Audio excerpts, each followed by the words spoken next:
Hey everybody, Jedi Jack Luther here, and I want to make a video this morning. I got something in just a few days ago. I bought it and I wanted to do a quick review about it and talk about it because I think it's probably something pretty neat and something kind of off the wall. You know, I like kind of off the wall stuff. So, and that's, I did not get this off of eBay, believe it or not. This actually was at the gift store at the hospital I work at. I saw it, and I just thought it was so cool looking, and the ideas I had for it just were amazing. So here's what I did. So here's what it is. Okay, here's the box.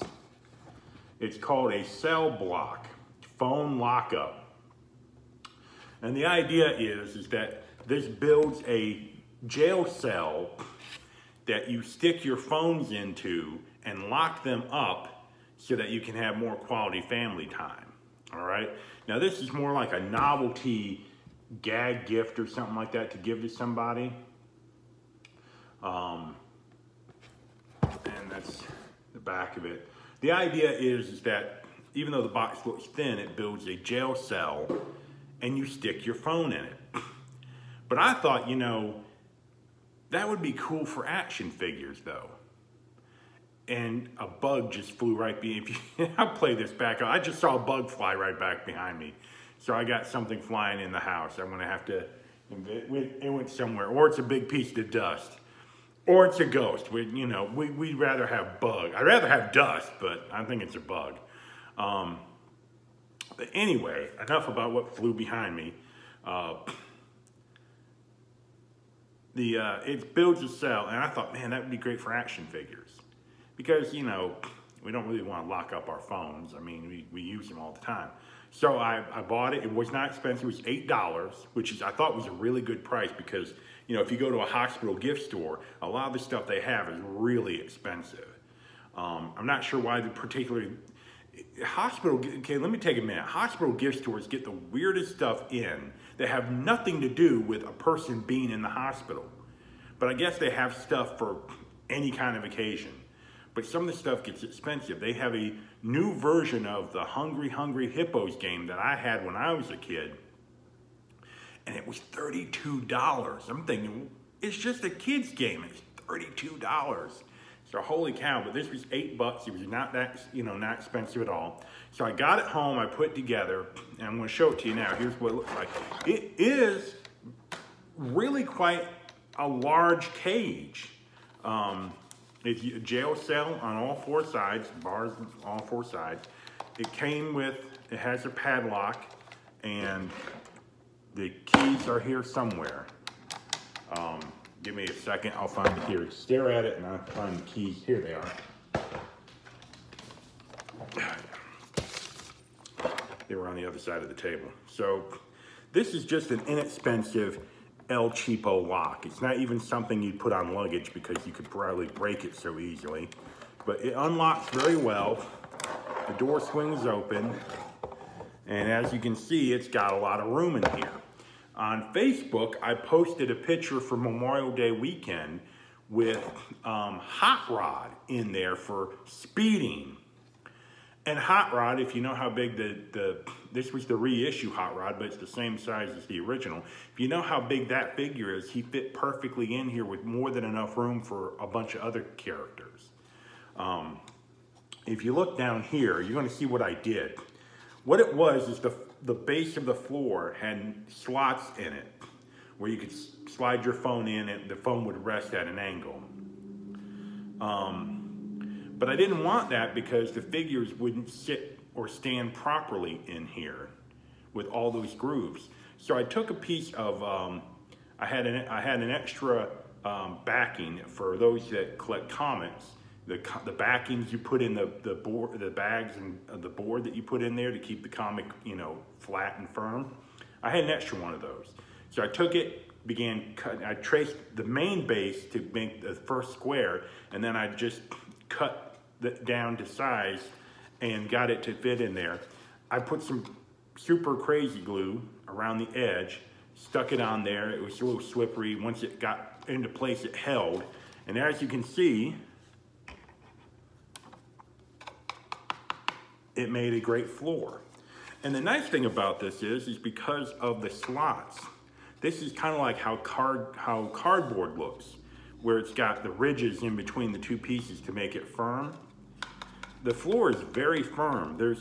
Doesn't feel like you're gonna poke through it, and nothing you're gonna put in it is so heavy that would go through the floor, and it makes it firm and sturdy. So there's a stable floor there for them to sit on.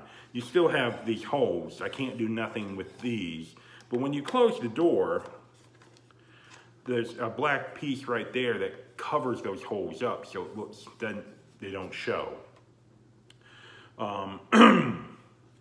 It's a really neat piece. You can do a lot with this. You can, lock your criminals up in it. If you had the money and could find a bunch of these, you could put them in a bookshelf and make a villain's prison for all your big criminals and make a jail out of it. You could do quite a bit. I mean, you could just throw random characters in there and lock them up. It's a fantastic thing. It's supposed to be a novelty item, but with the right thought process behind it, you could really, have some fun with this. You can throw anything in here. If you're into wrestling figures, you could have this. A wrestling figure would fit in there. You might have to like fold his legs up or something, but you could have a jail cell match where you throw the loser gets thrown into, to win the match, you throw your opponent in the jail and then lock it up and you win the match. You could have a jail cell match or something to that effect. That would really be interesting. I mean, there's a lot to do with it. I saw that and thinking, man, the potential of this is really a lot of fun. There is another model out there I saw that was really even pretty cool looking, and I think it's a little bit bigger than this. And not only did it have slots on the floor for the phones to rest into, but it had a bunk bed like you see in some jails that had flat pieces of plastic with a molded pillow for phones to rest on that. But that one didn't have a door. The cage was one piece, and it connected into the base, and the base had an alarm in it to time it. So if you tried to open it up early, the alarm would sound, and a voice would say, oh, your time is up, you've been paroled, and you can open it up and get your phones. But I thought the bunk beds were funny as anything, because that's, I'm probably going to customize the floor. I'm going to try to find some stickers of stuff, dirt on the floor, or a sticker of a rat or something to kind of decorate the cage up to make it really look like a trashy jail cell. I do want to show one thing here.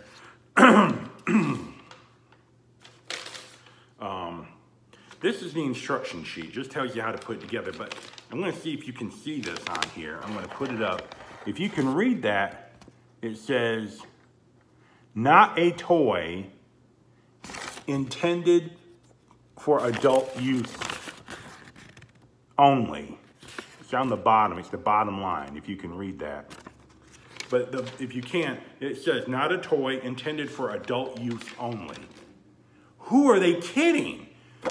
This is a toy. You made a toy. An adult use, what, a kid can't use this? You can't buy this for your kid and recraft it and let them play with it? There's nothing dangerous about this. Yes, it's got corners on it, but it's a good, it's pretty well constructed. It's not cheap. For $8, this is probably the best thing I've ever seen for $8. For $8, you expected to have cheap plastic and it would break instantly and begin to crumble. This thing's pretty solid. It's well put together. The plastic on the doors is a good heavy-duty plastic. It closes. All the seams match perfectly. There's no ridiculous-looking gaps or anything. I mean, for an $8 item, this is pretty good. But let's be real. If you put your kid's cell phone in this, he could just pull it apart to get the cell phone. There's nothing stopping him. That lock is not going to stop it. Let's be real, people. You made this for us so we could have a jail cell to put our action figures in, but you had to market it differently. Oh, well, we're going to make it for cell phones. Wink, wink. Yeah, we get it. It's not a toy. Right. So anyway, I just wanted to show that off. because if you're out and about, if you go to a hospital gift store, you're visiting someone, you might see that there. If you can get for under 10 bucks, more than worth it. If you're into customizing stuff, because you probably could go nuts with it. If you're really into customizing, you could paint the bars different colors. You can paint them silver or a metallic gray. You can you can put a floor in there. You can do whatever and just go nuts customizing it. I mean, that would be something just perfect. It's a blank slate just waiting for someone to do something with. That's what I feel. So while I have you on the camera, I want to show off a few things I picked up recently through eBay. A few odds and ends here I wanted to show off. One of the first things I want to show off is this. I saw this and picked it up. So this is from, who made these? Oh, Tommy. The Tommy Corporation, back in the 80s, made these little pocket games. They were rectangular pieces of plastic, and they did different things. They're like a basketball shooting game or a car race. There was a car racing game. There were 4 cars on a track, and there was a wheel. And the wheel and the cars were magnetic. So you span the wheel, and the cars would keep going around the track, and you try to, race. This one was Pac-Man. And Pac-Man, as you move Pac-Man here, did he get up? Yeah, he did. As you move Pac-Man, he catches the balls that fall down, and you try to catch them into Pac-Man's mouth. And then he feeds it into the hole to get a score.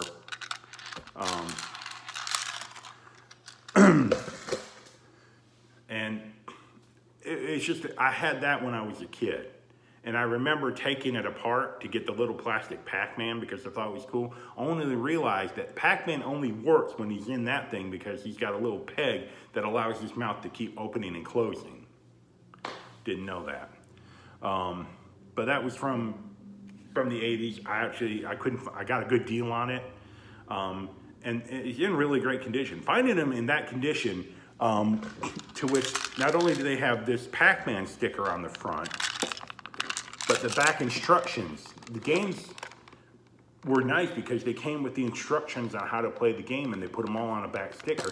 Finding these with these stickers intact is a great find because sometimes these get worn or torn off, or they got exposed to the weather, or they got wet and they began to,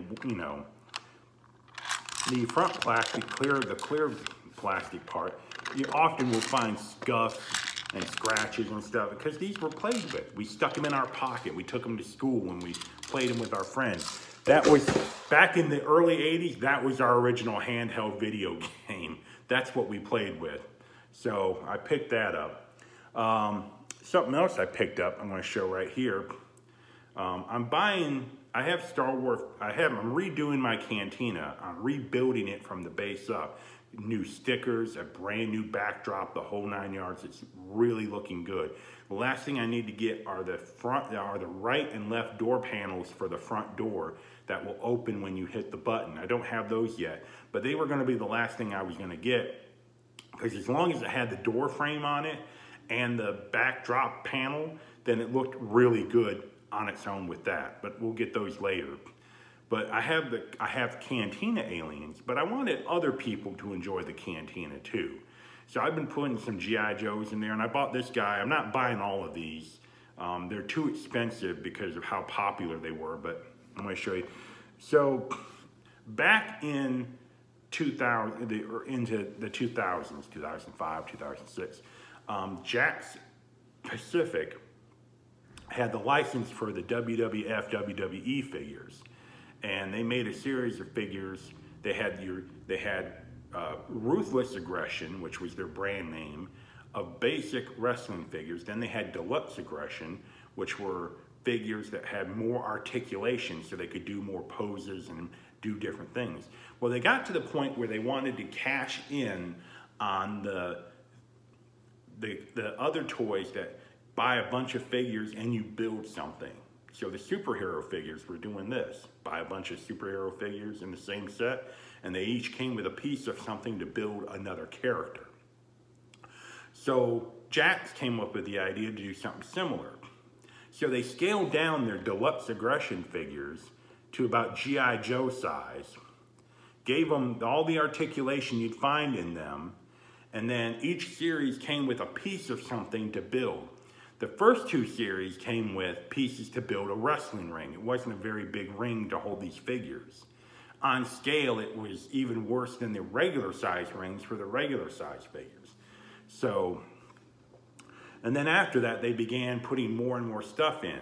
So like one series built Hell in the Cell. It came with pieces to build a cage that would go on top of the rings you already had. And another wave was Money in the Bank. It built a thing that held a string that held a briefcase, came with a ladder, and you connected that to one of the rings you had. And there were two series back to back. The first one built the outside of the elimination chamber, and the second wave built the top of the elimination chamber.